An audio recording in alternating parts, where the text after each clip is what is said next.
नमस्ते, आप सभी को स्वागत है आपका अपना channel Hindi story by GM में। तो पीछे आप लोग ने सुना कि मानसी जितना राज जानने की कोशिश करती है उतना ही उलझ जाती है। अब पार्टी में ही देख लीजिए, सबने गिफ्ट दिया मगर एक रहस्यमय इंसान मानसी को ऐसा गिफ्ट दिया तो मानसी और उलझ गई है। तो चलते हैं कहानी की तरफ। इससे पहले अगर आप लोग को कहानी सुनना पसंद है तो चैनल को सब्सक्राइब कर लीजिए। मानसी के मन में उठ रहे सवाल। मानसी देर तक वही सब सोच रही है। अपने ही सोच में डूबी मानसी वही खड़ी है।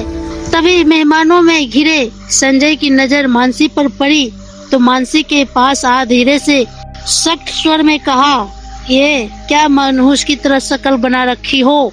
सबसे मिलो, हंसो, बात करो। संजय की बात सुन मानसी को एहसास हुआ कि वो पार्टी में खड़ी है और ये पार्टी उसी के लिए अरेंज की गई है। अपनी सोच से बाहर निकल मानसी अपने आसपास देखा तो समझ में आया कि उसके आसपास खड़े लोग उसे अजीब निगाहों से देखते हुए आपस में बात कर रहे हैं। संजय ने तुरंत अपना हाथ बढ़ाकर कहा, डांस। मानसी अपने ख्याल से बाहर आ गई और मुस्कुराकर बोली, सॉरी। मानसी और संजय दोनों डांस फ्लोर पर आ गए। जैसे ही दोनों डांस फ्लोर पर आया तो रोमांटिक गाना बजा दिया। गाना बजते ही संजय मानसी को अपने बाहों में भर थिरकने लगे। संजय के साथ मानसी स्टेप के साथ स्टेप मिलाती। मानसी संजय की आंखों में देखता तो अभी भी उसके चेहरे पर प्यारी मुस्कान फैली थी।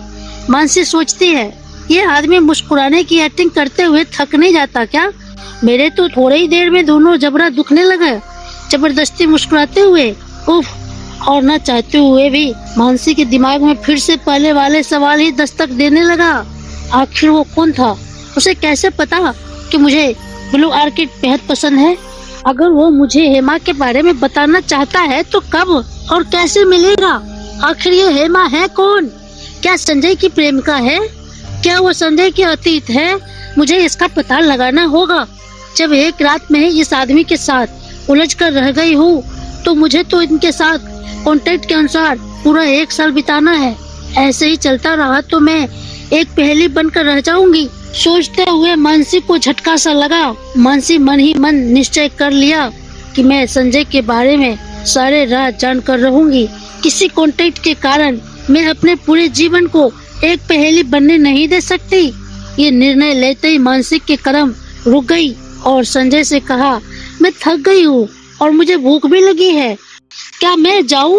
यस ऑफ कोर्स, मैं भी एक राउंड डांस कर तुम्हारे पास आता हूँ, बोल संजय ने मानसी को अपने बाहों से आजाद कर दिया और फ्लोर पर सिंगल थिरक रही लड़की के साथ डांस करना शुरू कर दिया। वैसे भी संजय पे कितनी लड़कियां मरती थी पर वो किसी को आज तक भाव नहीं देता था। आज तक क्या, कभी नहीं लड़की की तरफ देखा तक नहीं। संजय किसी लड़की से बात भी नहीं किया। उधर डांस फ्लोर से उतरकर मानसी एक चेयर पर बैठते हुए चैन की सांस ली और एक ठंडा जूस मंगवाकर पीने लगी। तभी वही रहस्यमय इंसान जो ब्लू ऑर्किड का बुक दिया था वो अचानक मानसी के सामने वाली चेयर पर आकर बैठ गया और अपना टोपी उतार टेबल पर रखते हुए कहा, तो मिस मित्तल, क्या सोचा आपने? उस आदमी का सवाल सुनते ही मानसी चौंक गई और बोली, मैं आपको नहीं जानती। वो आदमी बोलता है, मैं तुम्हें अच्छे से जानता हूँ। मानसी, आप मेरे से क्या चाहते हो? मानसी और उलझ गई थी। तभी वो बोलता है, मैं पर्सनली कुछ नहीं चाहता। मानसी, तो फिर? वो आदमी बोलता है, देखो तुम एक षड्यंत्र में फंस चुकी हो। मैं तुम्हें हेल्प करना चाहता हूँ। मानसी, पर तुम हो कौन और क्यों मेरा हेल्प करना चाहते हो? लेकिन मानसी के सवाल का कोई जवाब दिए बिना ही अपना टोपी उठाया और पहनते हुए वहां से उठकर चला गया।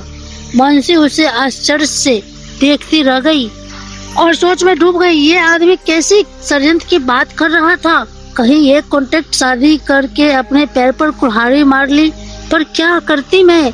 मेरे पास कोई दूसरा रास्ता भी तो नहीं था। हे ईश्वर, किस टूटी कलम से तूने मेरा भाग लिखा? ऐसा नसीब किसी और को मत देना भगवान। इस दुनिया में आते ही माँ बाप हमें छोड़कर चले गए। अनाथालय में इतने कष्ट झेलकर कितनी मेहनत से पढ़ाई की, क्योंकि एक नॉर्मल जिंदगी चाहती थी मैं, पर यहाँ भी किस्मत से मार खा गई। अब पता नहीं किस षड्यंत्र में फंस गई हूँ। संजय मित्तल के पल्ले मुझे ही बांधना क्यों लिखा था? भगवान, मेरी जगह कोई दूसरी भी तो लड़की हो सकती थी। सोचते हुए मानसी की आंखें भर आई।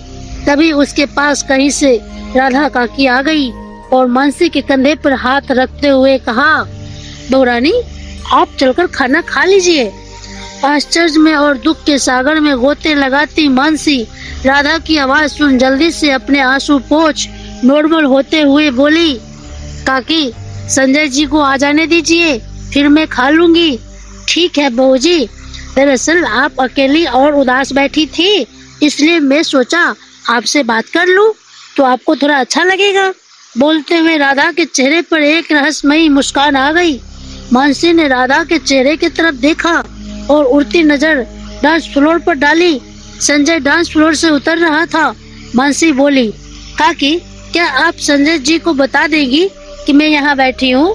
मानसी को राधा के साथ और उलझ रहा था और मानसी चाहती थी राधा यहाँ से चला जाए। कुछ देर बाद खाना खा संजय पार्टी से अपने कमरे में आया तो मानसी ने कहा संजय से, मैं कुछ पूछ सकती हूँ आपसे? संजय कहता है, हाँ पूछो। संजय की आवाज सख्त था। मानसी, वो हेमा कौन है? संजय, कौन हेमा? तुम किसकी बात कर रही हो? मैं इस नाम से किसी को नहीं जानता और ऐसे बेतुके सवाल कर मुझे परेशान मत क्या करो। बोलते हुए संजय की आवाज में हेमा के लिए एक अनजानापन झलक रहा था जिस पर कोई भी विश्वास कर सकता था। संजय बोला, कमरे की लाइट बंद कर दो, अब मैं सोना चाहता हूँ। संजय एक नजर मानसी की तरफ देखकर चुपचाप बेड पर लेट गया। लाइट बंद करने से पहले मानसी ने देख लिया कि जो दवा राधा ने संजय को हेमा वाले इंसिडेंट के समय दी थी, उसका डब्बा संजय के बेड की साइड टेबल पर रखा हुआ है। लाइट बंद करके सोफे पर लेटी मानसी संजय के सोने का इंतजार करने लगी। कमरे में रोशनदान से बाहर गलियारों से आती हल्की रोशनी फैली हुई थी, जिसमें कमरे की कोई भी चीज साफ नजर नहीं आ रही थी, पर अंदाजा चल रहा था कि कौन सा सामान कहाँ है। देर तक सोफे पर इंतजार करने के बाद मानसी को लगा कि संजय सो गया। वो सोफे से उठ दबे पांव धीरे धीरे संजय के साइड रखी दवा की तरफ बढ़ने लगी। दवा का डब्बा उठा पाती उससे पहले ही फूलदान, छोटा सा फूलदान से टकरा गई और वो गिरते गिरते बची। मगर इस आवाज से सोया हुआ संजय हड़बड़ाकर कुनिंदा सा उठ बैठा और सामने स्वामी खड़ी मानसी को देखने लगा, मगर देखने का नजरिया अलग था संजय का। संजय ने मानसी को ऊपर से नीचे तक देखा, फिर धीरे खड़े होकर मानसी के दाईं तरफ के बालों को जेटली कान के पीछे किया। संजय को इस हरकत से मानसी जैसे वही जम गई। मानसी के चेहरे को अपने हाथ में लेकर संजय अपने होठ मानसी की तरफ बढ़ाए। तभी डरी समय उलझी मानसी अपना चेहरा दूसरी तरफ घुमा लिया। संजय मानसी के कान के पास कुछ फुसफुसाया, मेरी जान, मेरे पास आओ, मुझे प्यार करो, मैं तुम्हें डूबना चाहता हूँ, मेरे करीब आओ। फिर अचानक मानसी की कमर में धीरे से हाथ सरकाकर उसे बेड पर धकेल दिया। मानसी को डर से हालत खराब हो गई थी, वो कुछ समझ नहीं पा रही थी। संजय अपना कपड़ा उतार फेंका और आगे मानसी के ऊपर चला आया, उसे अपने तरफ खींच अपने गोद में बिठा लिया और उसे बेतहाशा प्यार करने लगा। थोड़ी ही देर में संजय की धड़कन तेज हो गई, वो मानसी को चूमने लगा। मानसी डरी समय कुछ समझ नहीं पा रही थी कि अब क्या करे, कैसे बचे। इतने उत्तेजित संजय को देख मानसी घबराकर उससे दूर होने लगी। मगर फिर जो हुआ आगे नेक्स्ट पार्ट में बताएंगे। बाकी आप लोग को कहानी सुनना पसंद है तो चैनल को सब्सक्राइब कर लीजिए। तो अब हमें इजाजत दीजिए, फिर मिलेंगे नेक्स्ट पार्ट को लेकर। जय हिंद। आप लोग यहाँ तक आ गए हैं तो कमेंट करें, जिससे हमें लगेगा कि आप लोग हमें सपोर्ट कर रहे हैं। तो ऐसे ही और कहानी लाती रहूंगी। आपके एक लाइक कमेंट से वीडियो को रीच मिलेगी और हमें खुशी। तो प्लीज लाइक कमेंट करना ना भूले। नमस्ते, जय हिंद।